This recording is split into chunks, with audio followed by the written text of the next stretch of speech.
नमस्कार दोस्तों, मेरे YouTube चैनल में आपका स्वागत है। दोस्तों, प्राचीन काल से ही हमारे देश में ऐसी महान नारियां जन्म लेती रही हैं जिन्होंने ज्ञान, विज्ञान, त्याग, तपस्या, साहस और बलिदान के अतुलनीय उदाहरण प्रस्तुत किए हैं। जिन्होंने अपने ज्ञान से यह बात बता दिया कि अगर बालिकाओं को शिक्षा के अवसर प्रदान किए जाएं तो वे पुरुषों से किसी भी प्रकार से कम साबित नहीं होंगी। वैदिक काल में ऐसी ही एक ज्ञानवती महिला हुई हैं गार्गी। गर गोत्र में जन्म लेने के कारण उन्हें गार्गी कहा जाता था। गार्गी अत्यंत शिक्षित विदुषी महिला थीं।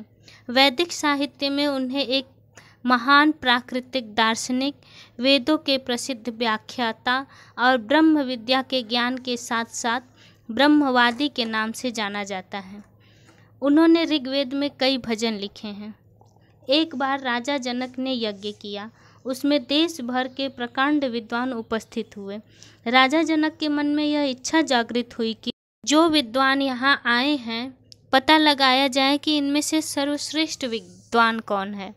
इसके लिए उन्होंने अपनी गौशाला की 1000 गायों के सींगों में 10-10 तोला सोना बंधवा दिया और घोषणा की कि जो सर्वश्रेष्ठ विद्वान हो वह इन सब गायों को ले जाए। सभी विद्वान घबरा गए, क्योंकि गायों को ले जाने का अर्थ था स्वयं को सर्वश्रेष्ठ विद्वान साबित करना। जब कोई भी गाय ले जाने के लिए आगे नहीं बढ़ा तो ऋषि याज्ञवल्क्य ने अपने शिष्यों से कहा, उठो और गायों को ले चलो। उनके शिष्य गायों को बांधकर ले जाने लगे। इस पर विद्वानों को क्रोध आ गया। उन्होंने बिगड़कर याज्ञवल्क्य से पूछा, क्या आप इतनी बड़ी सभा में स्वयं को सबसे बड़ा विद्वान समझते हैं? ऋषि याज्ञवल्क्य ने विनम्रतापूर्वक उत्तर दिया, यह बात नहीं है।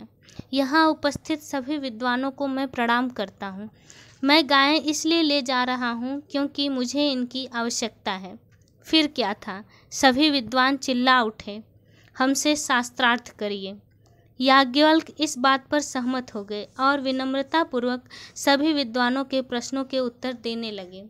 धीरे धीरे सभी विद्वान प्रश्न पूछकर चुप हो गए।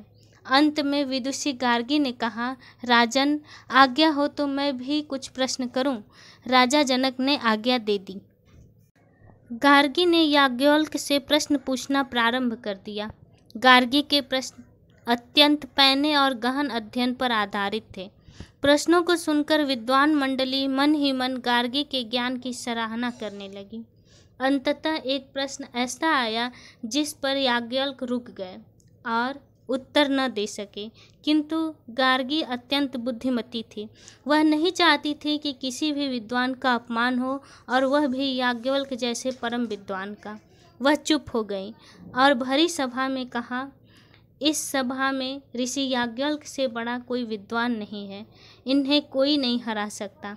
सारी सभा गार्गी की विद्वता और उदारता की मुक्त कंठ से प्रशंसा करने लगी। ज्ञान और उदारता की ऐसी बेजोड़ प्रतिभाएं देश का गौरव है। गार्गी परम विदुषी थी। वे आजन्म ब्रह्मचारिणी रहीं। दोस्तों, अगर हमारा वीडियो पसंद आया हो तो कृपया लाइक, शेयर और सब्सक्राइब कीजिए। धन्यवाद।